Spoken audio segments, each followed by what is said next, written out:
In today's video, I want to show you guys how you can easily block ads or install an ad blocker here on your Google TV. For the first, what we have to do is go all the way down to the right here on apps, and now we go into the search bar. And here in the search bar, we look for ad blocker or like uBlock or something like that. So here we can easily type it in.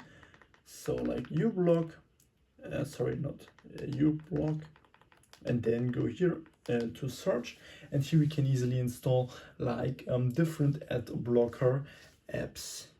So and when you found the right app, then you can easily click on install. And what you also can do is that we go all the way up here into the quick settings, and then here go to on the top right on all settings.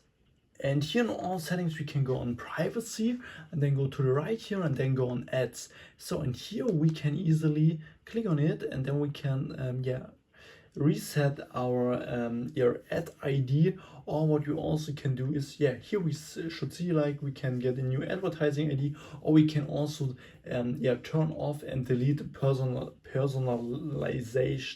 apps. So this is also really nice to do. If I could help you with the video, then please leave a like and subscribe, and see you next time.